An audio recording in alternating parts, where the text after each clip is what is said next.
So may parts po yung the Book of Esther, may parts siya sa Greek version na hindi kasama sa Hebrew version. So the Protestants, they accepted the Hebrew version of the Book of Esther, while we accepted both Hebrew and Greek. So that's why our story of the Book of Esther is longer than the Protestant version. So ilagay na lang natin dito, longer version.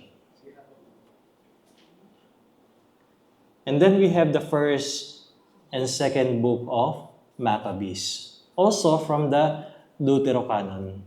So ilan yan lahat? 16 ba sila? 1, 2, 3, 4, 5, 6, 7, 8, 9, 10, 11, 12, 13, 14. May kulang. Parang na-amnesia yata ako. Joshua, Ezra and Nehemiah. Yun. Si Father Edwin pala dapat nagtotok dito eh. Ezra and Nehemiah. So, etong Ezra and Nehemiah, they are not from the Deuterocanon. They are part of the Hebrew canon. Teka muna, ano ba yung canon sinasabi? Ano ba yung canon na... Pag sinabi pong canon, when talking about the Bible, a canon is the officially approved list of a particular organization. In our case, the Catholic Church has its own canon or list of approved books to be used in liturgy, to be used for preaching, to be used for theology. So, yun yung tinatawag na canon. Catholic, ito lahat, kasali sa Catholic canon. Pero itong part na to, hindi siya kasali sa Protestant canon. So kasama din siya sa itong buong list na ito ng ating historical books, kasama rin sa Greek Orthodox canon. Tinatanggap din ng mga Greek Orthodox, pero yung iba hindi. Okay. So iniisip ko, paano ba yun? Ang daming elements eh. Sabi may war, may love. Ano ba di-discuss ko dito? So I just gave a brief overview of what happened or what is being discussed in these books. And then I think we're through. I think my work is more on familiarization eh. It's not, hindi naman natin masasaulo lahat ng nakalagay diyan sa books eh. Ako, hindi ko naman sa ulo lahat nakalagay dyan. Pero let's be familiar. So that when we read, we understand what we are reading. So unang-una, when we are lectors, o lecom, hindi po tayo pwedeng wala na kayong ibang dadagdag dyan. Huwag niyo sasabihin, letter of Joshua, letter of Judges. Sabihin lang po natin, a reading from the book of Joshua, book of Judges, book of Ruth, first book of Samuel, second book of Samuel, first book of Kings, second book of Kings, first book of Chronicles, second book of Chronicles, then book of Tobit, book of Judith, book of Esther, first book of Maccabees, second book of Maccabees, book of Ezra, and book of Nehemiah. Walang problema. Book lang siya. Wala na kayong aalalahan kasi pagka New Testament, nag-iisip pa tayo, letter from, ano ba to? Letter, epistle, Apocalypse of John. Madami, may titles pa tayo, Gospel of Mark. Pero dito, book lang po ang ating sinasabi.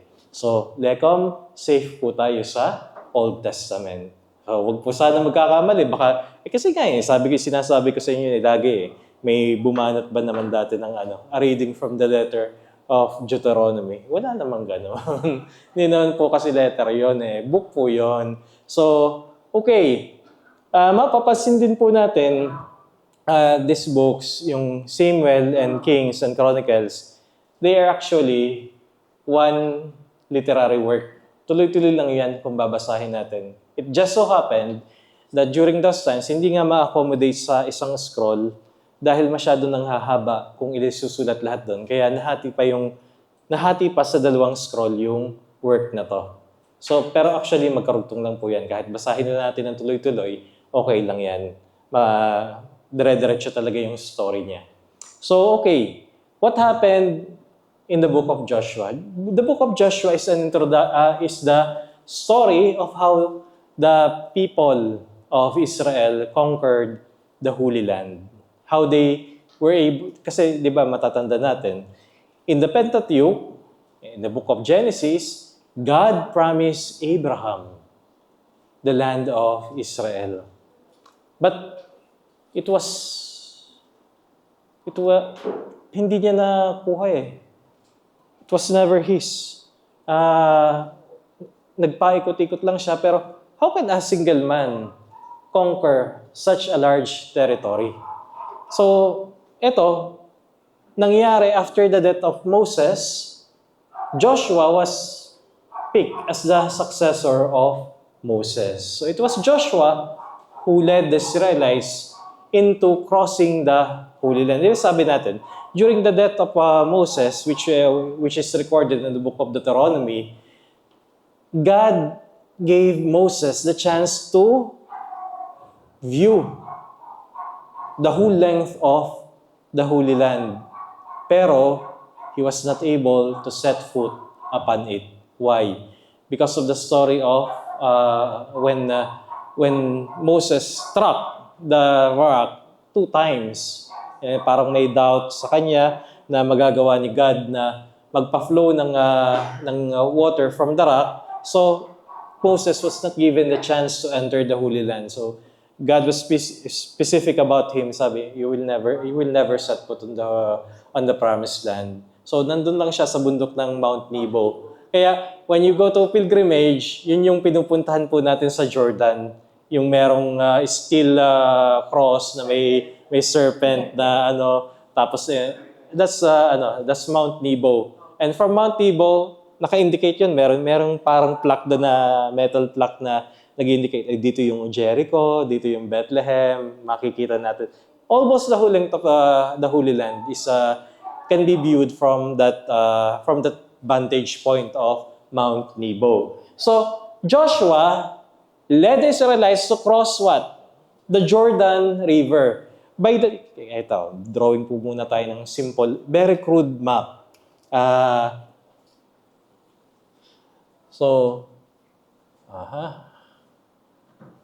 Sabihin natin, ito yung Mediterranean Sea. Andito yung land of Israel. This is a crude representation of the Dead Sea. We have the Lake of Galilee. But by the time that we read Joshua, the Israelites were here on this side kasi Mount Nebo is around this area. So they already passed. Dinaanan na nila dumaan sila sa ilalim dito. They were not able to go to the Holy Land directly. They came from the east. This is the east. So, babalik sila. And to cross, to go over this side, they have to cross this river, the River Jordan. So, yun yung story ni Joshua. So, ano bang importance nito si Joshua? Bakit natin kailangang malaman? May nare-recall ba kayo na story about the Jordan River?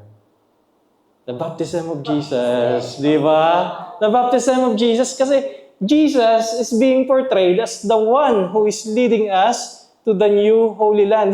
It's not, when we talk about baptism, it's no longer talking about a physical land to cross. We are now crossing a new territory, pero spiritual na. Kaya yun yung significance ng di ba? We pray na ngayon sa Luminous Mysteries, the baptism of Jesus at the River Jordan. Kasi, yun yung symbolism nun. We are crossing into God's fold, into the kingdom of God. And Jordan is a very, very powerful symbol of that crossing over to the new land. Kaya napakahalaga nito sa ating faith. And then, from there, Joshua, sabi pa nga dyan, when they, in the book of Joshua, we can read that when they crossed, they were led by the Ark of the Covenant, borne on the shoulders of the priests. When they crossed the River Jordan, parang mini miracle nung sa Exodus. Even the Jordan stopped flowing and they crossed through dry land. Parang God making a way for us to cross easily something that is what appears to be insurmountable. Ano po? So, napakaganda ng message ng crossing of the Jordan River. And then, what happened?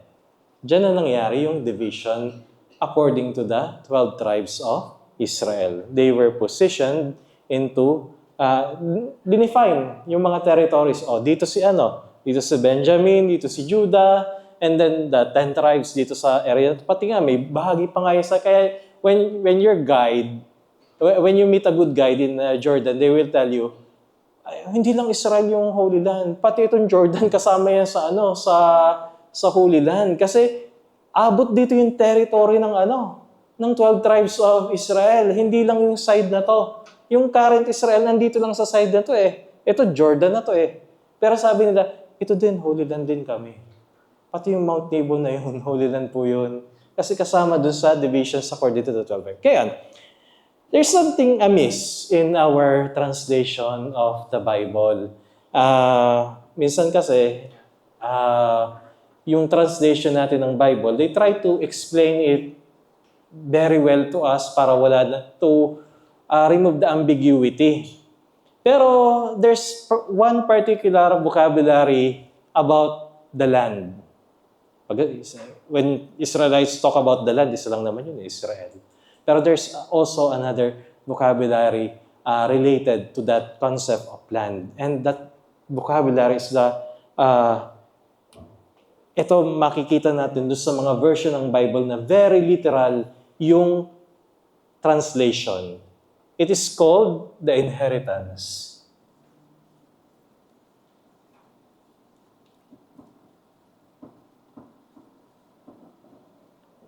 The inheritance, ang mana, ang pamana.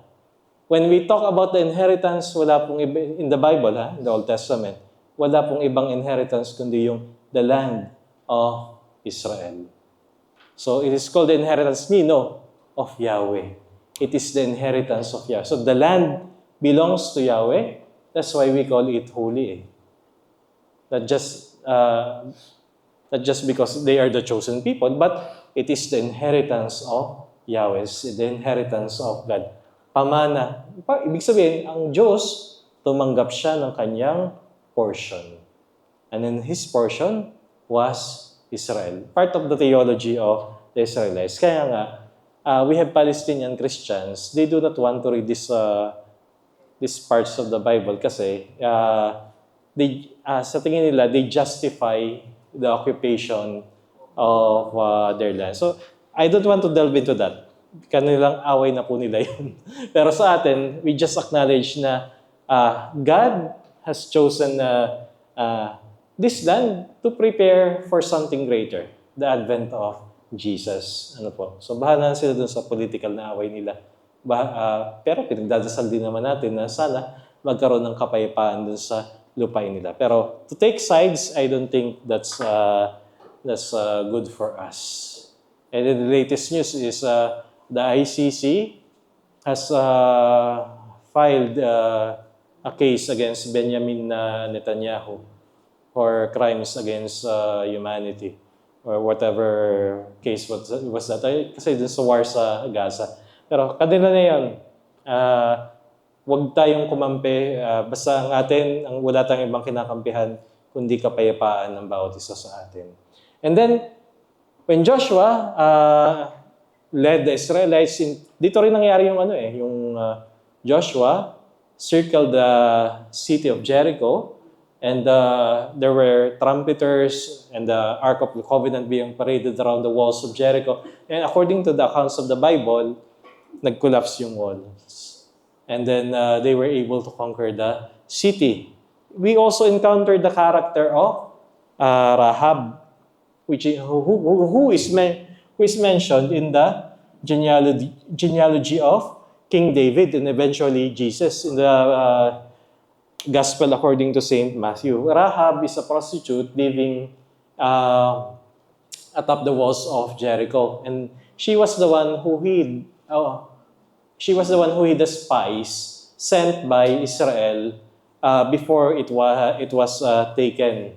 So, for her act, Rahab was saved from from the destruction of the city. Eventually, she became the ancestor of King David and mentioned as ancestor of our Lord Jesus Christ, di ba? So, yung reflection doon na lang natin pakinggan sa